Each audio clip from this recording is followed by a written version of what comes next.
Hello everyone, welcome back, and welcome if you're new. My name is Carmen and I'm a stay-at-home wife and mom, and I love to read books and I love to talk about books, and that's why we're here. My battery's dying. I thought it had enough charge. Let me go switch that out. Okay, there we go. So yeah, today we're going to be talking about all of the books that I read in February. Moment of honesty. I filmed this video, almost the entire thing, yesterday.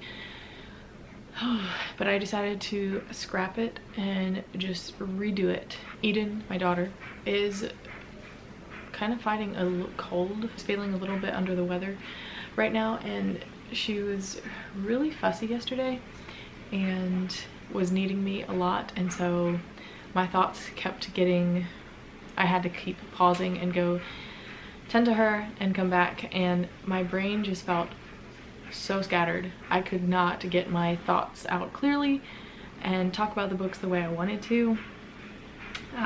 So I just thought it would be better for my brain and for both of us yesterday to just set this aside and work on it today. She's napping right now, so I'm gonna try to get it all done before she wakes up from her nap. But just for some quick stats for the month of February, because I personally love stats and numbers because I'm a nerd like that. But anyway, I read 6 books and I listened to 1 audiobook. I read 2,117 pages, which kind of blows my mind, but anyway, there's that. 3 of the books were historical fiction, 1 was mid-grade, 1 was Christian nonfiction, and 1 was just general fiction. My audiobook was also Christian nonfiction, but I don't count my audiobooks as read books, but I wanted to make sure to include it because I do forget to talk about my audiobooks, because I do love to consume books that way, but I often forget to talk about them in my wrap-ups because they're not count as read. But I wanted to participate in the Brighter Winter Reading Challenge, which I've mentioned before, but I didn't complete a single prompt for that. I looked back over the chart and was like, none of the books that I read, even though I was mood reading, could have fit for any of the prompts, which was a little unfortunate, but it's fine. I'm not pushing myself to try to complete a ton of challenges. I did want to participate loosely with Chantel's Read Your Bookshelf Challenge, but I don't know that I ever completed a book that would have fit January's prompt, and I'm not even sure what February's prompt is. So I don't know if it's too late, like if I would still read them in order and count them. Does it count if I didn't read it in the specific months? I don't know. We'll see. I might just start over in March with Chantel's Read Your Bookshelf Challenge. But anyway, let's get started talking about the books that I read. The first one that I finished was The Reluctant Duchess by Rosina or Rosanna M. White. I'm not actually sure how you pronounce her name, but this is book 2 in the Ladies of the Manor series. I read the first one, The Lost Heiress, was it last year sometime? I really enjoyed that first one, so I decided to continue the series. And this one is following Rowena and Bryce. Bryce would be a friend to the first couple. I cannot think of their names.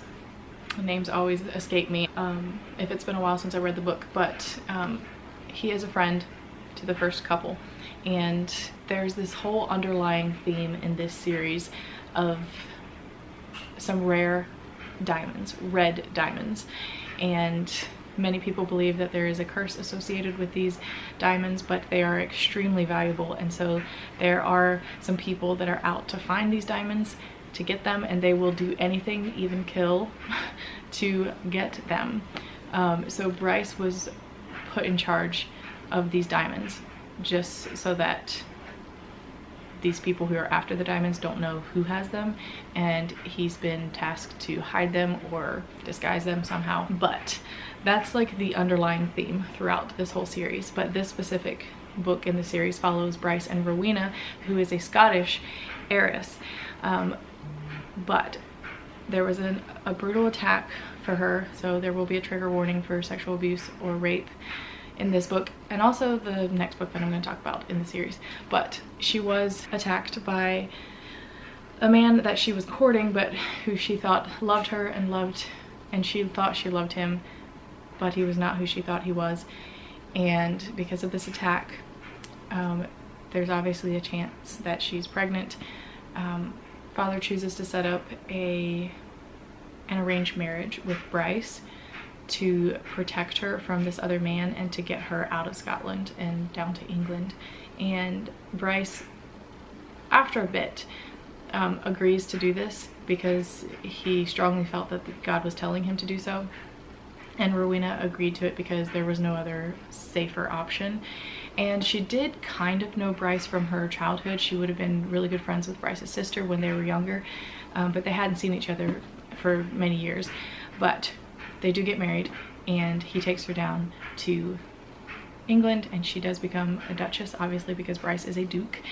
And yeah, we just follow their story of learning to navigate married life pretty much as strangers from the beginning, and just watching them fall in love, watching Rowena blossom and like find healing from the attack and find safety and security in this relationship with Bryce.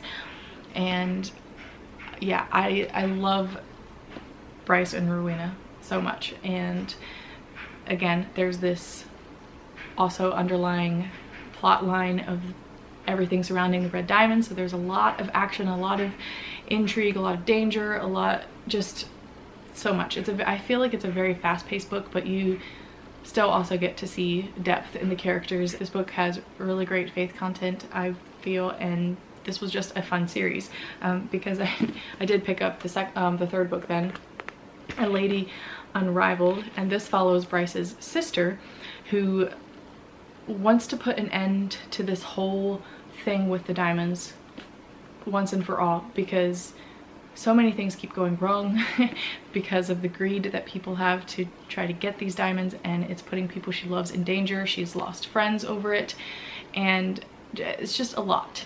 And so she wants to put an end to it, but she also is unaware that she is in possession of the diamonds herself. They've been disguised into earrings that her brother had made, and she's wearing them pretty much all the time, but she has no idea that that's what she has. We also follow Lord James Caton. He's also kind of in this circle of friends, but in the first book he would have been part of the group that was after the diamonds, although he wasn't fully aware of how evil some of these people were. He was kind of a party to it, but this shows his journey of, like, he comes to faith in this book, I believe, and then this shows him growing in that faith, in his faith in Christ, and becoming a changed man. And he had lost his first wife after their daughter was born, and so there is a romance that develops between Ella and James. And yeah, this one was also a really great story, and it was a great ending to the whole trilogy. And I would recommend this whole series. It's very clean, except some of the trigger warnings that I've mentioned would be rape, and then I can't remember if there's anything else specifically that I need to give warnings for, but otherwise it's very clean, and I love the faith content. I really love the characters. They're so fun. This is an excellent series. I haven't read any other books by this author, but because I love these so much and because her characters are so fun, I do want to read more of her books. Third one then that I picked up was the third book in the Wisteria House series. I read this one on my Kindle. Trying to find it here. I'll just put the cover here as well. But this one, Purest Joys Restored. Wisteria House book number 3 by Jennifer Q. Hunt. So I talked about the first 2 books in my reading wrap-up that I recently did. I absolutely adore this series so much. Jennifer Q. Hunt is a new favorite author. I cannot say enough good things about this series and about her writing. It was absolutely incredible, just the depth to these characters, the way she writes about the really difficult things in life and how it intersects with our faith and how God is there through it, but it shows the very real, raw struggle with all of those hardships and trials that we face, and the wrestling with God. And I don't know, it's just an incredible series. Please read them if you haven't read them yet. It's hard to believe that I've never heard of her before until my friend Erica mentioned these books. Like, people in the Christian booktube world, if you haven't read her books yet, please read them, because I feel like more people need to know about her book. I absolutely love the characters. And again, the faith content is some of the best that I've ever read. It's just incredible. But what this third book is about, this will be a spoiler, so if you haven't read the first book, just skip ahead a little bit, or maybe skip this entire review. It's kind of hard to say specifically. The whole book is kind of a spoiler if you don't know one detail about the first book. Starting now, skip ahead and skip this entire review if you don't want spoilers. And maybe you don't care all that much, but anyway. In the first book, we're following the Rutledge family, Davis and Arlie, and they believe that their brother Brax had been killed in the war, but he had faked his death, which we all found out in the first book, and he's back in their lives. And in the second book, I can't remember the title of that one, but he does come to faith in Jesus Christ after living a life just running away from God and just living in sin without a care in the world, because that's just what he wanted to do, and he was just living in rebellion. At the end of the second book, he comes to faith in Jesus, and it's one of my favorite scenes in this entire series. It was so beautiful and I loved it. It was just incredible. But this third book is about Brax and his journey of trying to find purpose in life again after becoming a Christian, and just trying to figure out how to live out his newfound faith and figure out what God wants him to do with his life. But an old friend who's been part of the family and is technically his aunt or step aunt, it's a whole thing. You have to read the book to know how it all ties together. But she asks him to find her granddaughter who's gone missing for a couple months. She hasn't heard from her in a while. Her name is Hazel. Brax had met her before he'd become a Christian in Chicago at the Moody Bible Institute, and she had been attending the school there for a bit. He had met her at one point and he became interested in her at that point, but again, they didn't really see much of each other. So it wasn't until now when he's tasked with finding her again. But when he found her, she was very sick and with tuberculosis, I believe. It's a whole situation in what he finds her in, and I'm not going to give any more details about that because it's also a huge plot twist, kind of. Not really a plot twist, but just a surprise and whatever. Just details that you need to read and like just discover yourself as you read the book. But he gets her out of this really bad situation, takes her up to Chicago again, I believe, where there were some better doctors and better treatments for tuberculosis. The synopsis doesn't give some of these details away, so I'm not sure that I should either. So I'm going to read just this last section of the description of the book, and we'll leave it at that. Thrown together with the girl he could never have, he must choose between his goals or her well-being time and time again. Hazel Atwood only ever wanted to serve the Lord. Jilted by her minister fiance, then valued in ministry only for her vocal talent, she finds herself alone and about to lose everything. Desperate, she chooses a last-ditch option, never realizing the consequences cannot be undone. Her calling and her heart are soon at war, and she no longer understands either. Where can she find rest from her striving and meaning for her suffering? The final secrets of Wisteria House will change all their lives forever. So yes, this was a beautiful conclusion to the trilogy. I absolutely adored it. 5 stars. The entire series honestly could be a 6-star reads for me. Like every single book. They are so good. And if you read these books and are a little disappointed because I hype them up too much, I am sorry, but that is genuinely how I feel about these books. They are so good. They are historical fiction, but it's not heavy on historical aspects, really. It's so very much character driven, and I just love them so much. Every single character. There are so many things in these books that challenged my faith and inspired me. I don't know. They are just so good. So please read them if you haven't. Please. They're too good. I just finished the first book of another series that is connected somewhat to the Wisteria House by Jennifer Q. Hunt, and I'm now reading the second book in that series, and again, they're just so good.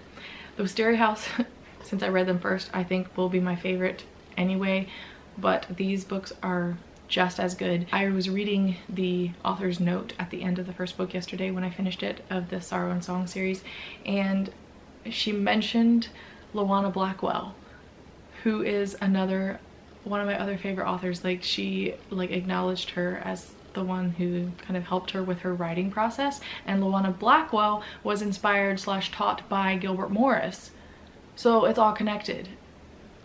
My favorite historical fiction writers are all connected somehow, and I love that so much. I was like, no wonder I love her so much. Jennifer's writing. No wonder I love Jennifer's writing so much, because connected to Luana Blackwell. Luana Blackwell is connected somehow to Gilbert Morris. Quality writing, top tier, highly recommend. So please read them if you haven't yet. Okay, then the next one that I picked up was The Wild Robot Protects by Peter Brown. This is the 3rd book in the Wild Robot series. I rated it 4 stars. It was just a lot of fun. I recommend this entire series for people who love to read mid-grade books, but also for young readers. I think it's just a fun little series with good lessons and just a fun time. This one specifically is about Roz the wild robot. There's a poison tide that started appearing in the waters surrounding her island and that she's living on, and it's starting to kill off the animals. It's starting to kill off plant life because the water is rushing up on shore. It's very toxic water, or something in the water, and she determines to find the source of it and bring an end to it. And so we follow her traveling miles and miles and miles across the ocean, in the ocean water, to try to find the source, and just follow along on her journey as she meets different creatures in the ocean. And yeah, it was just a fun time where she finally discovers the source, and there's a whole scene of her bringing an end to it, where this toxic water is coming from. And it was just a fun time. I really enjoyed it and would recommend this whole series. The next 2 books I'm going to talk about, you would have, if you saw my recent vlog, you will have seen me reading these books. But the next one that I finished was The Deconstruction of Christianity by Elisa Childers and Tim Barnett. I'm just going to read the back of it. A groundbreaking book on the true nature of faith deconstruction. A movement called deconstruction is sweeping through our churches, and it is affecting our loved ones, disrupting, dismantling, and destroying the faith of many. This book can help you not only understand what's happening, but also stand your ground and respond with clarity and confidence. I thought it was a very interesting book, and it brought some clarity to different terms, and because there are a lot of different definitions, I would say, that people use. Like we start to use words very flippantly, and they kind of lose their original meaning, or we tend to change the meaning for ourselves in the sense of deconstruction specifically. Some people would have different definitions of what it is and what it looks like for them personally to deconstruct their faith, but they bring some clarity to where the movement started, what the actual definition is, and just different terms like that, just to help you understand what's happening. It is written specifically more for Christians who have friends or family walking through deconstruction, just to help you understand and how to respond and love, and to still care for and honor those people in our lives who are walking through deconstruction. But it also brings a lot of clarity and truth to some of the questions that deconstructors tend to have. And yeah, I think it's an excellent book. I didn't really give it a star rating just because I'm not sure how to star it. I think it's an excellent resource. My only thing is that I wish that there would have been an author, or maybe there's another book, not necessarily that this book needed it, but I would actually like to read a book that was written from the perspective of someone who deconstructed but returned to historic Christianity. Elisa did, in one of her other books called Another Gospel, she talked about her faith crisis. She doesn't really say that she deconstructed, but she did have a faith crisis, and that book was just her journey through that. And they did share one story in here of someone who deconstructed and kind of became an agnostic but then returned to the faith. So I would actually like to see that kind of perspective about this topic. But either way, Elisa and Tim spent countless hours in the world of deconstruction on social media, following the hashtag of exvangelical, and just spent endless amounts of time researching this and reading things written by people who are pushing the deconstruction movement, like they're deconstruction coaches, things like that, on Instagram. So if you've seen that at all in your personal life or just on social media and want to know more about it and want to know how to respond to some of the claims with clarity and confidence, as they say, then I would recommend this book. It's yeah, a really great resource. It doesn't go into extreme depths of certain things like the validity of the Bible. They will address those things in the book, but they won't go into extreme depth for some of those things because that's not what this book is about. But they do give a lot of resources where you can then further study some of these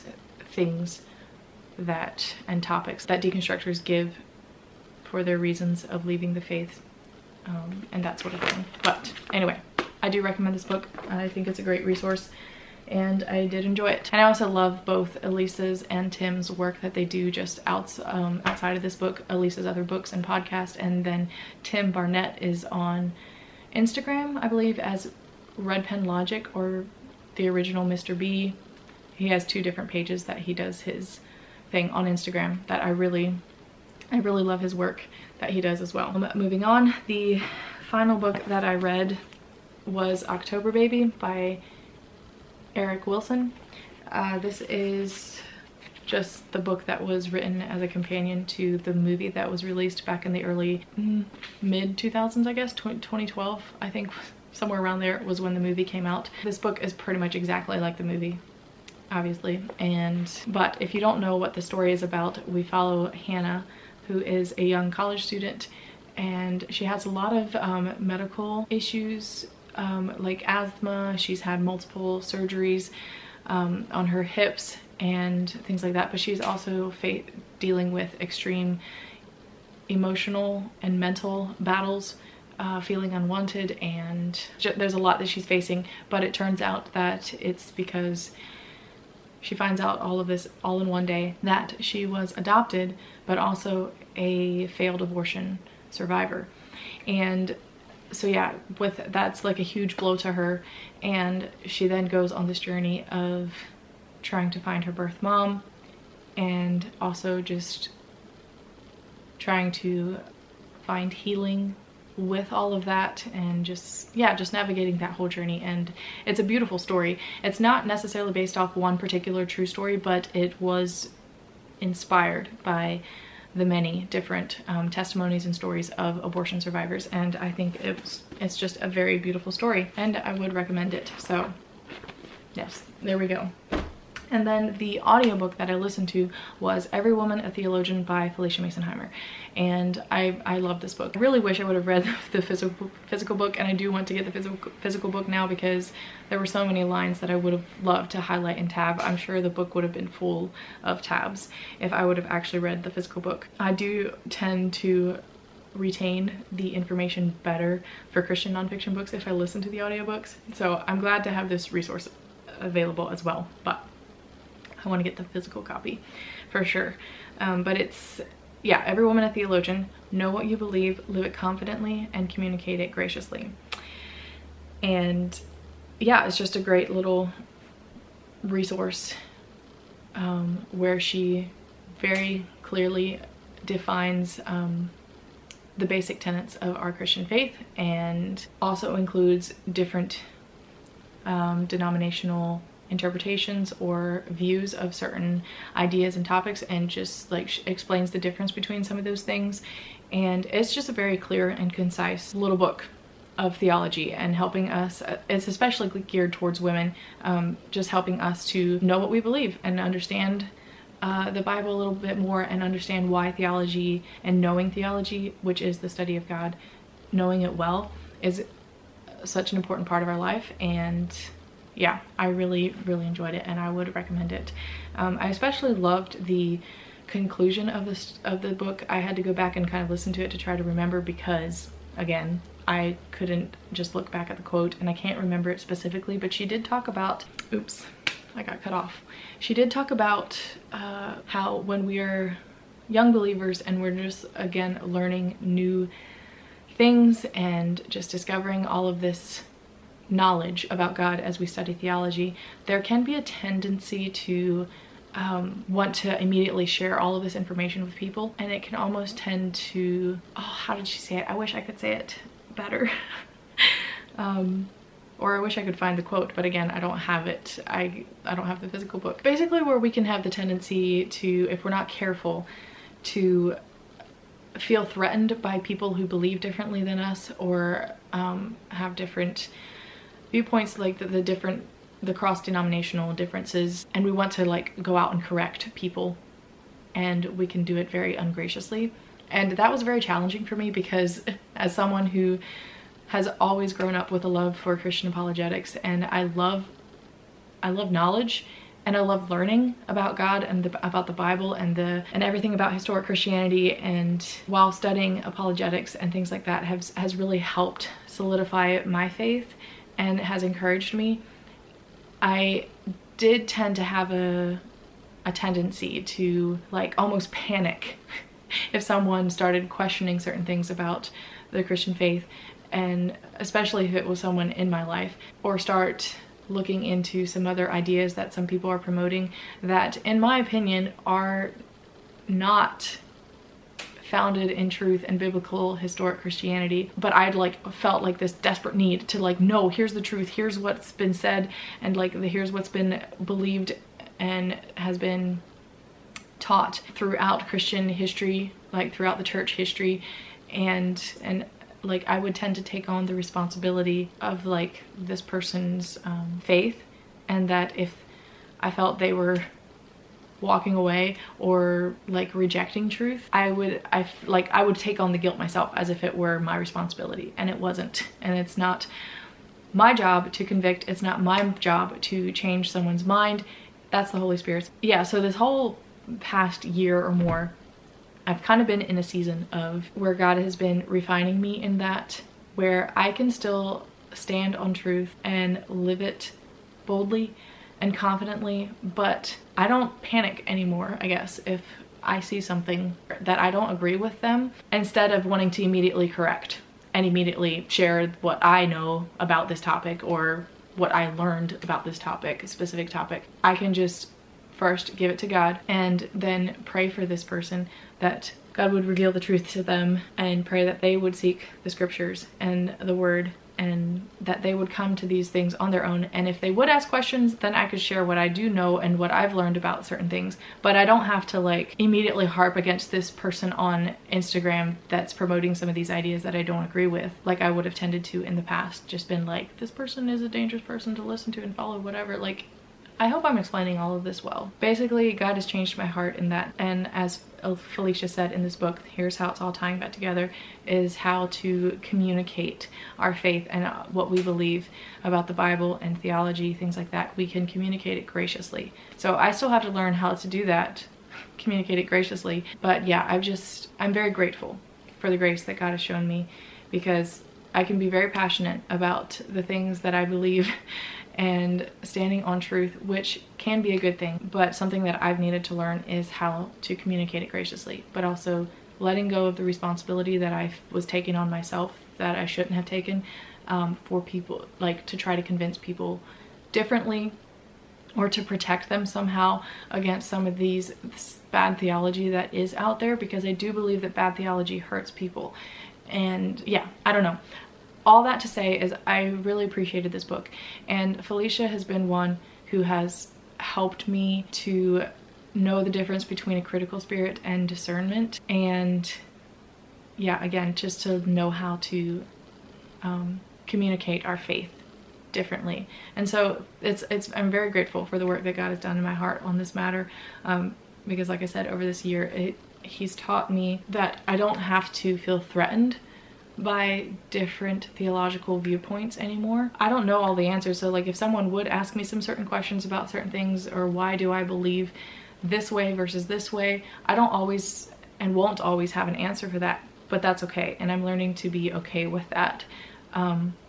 But to just continue to study, continue to go back to the Word of God as the foundation and bedrock of truth, and yeah, just learning to be able to share that graciously and in love. But anyway, all that to say, I do recommend this book and so many of other works or things that Phylicia has produced as well. There's my little spiel. I wasn't really meaning to go on that long tangent, but I did feel like I needed to share. So I'm going to be obedient, and I hope it encourages somebody out there. But yeah, those were all the books that I read in February. I want to know what you guys read in February as well, and what your favorite books were, and what would be your top recommendations for the books that you would have read. Oh, perfect timing. Eden's waking up, so I gotta go. So I hope you guys enjoyed this video. Thank you guys for being here, and I will see you guys in the next video. Bye.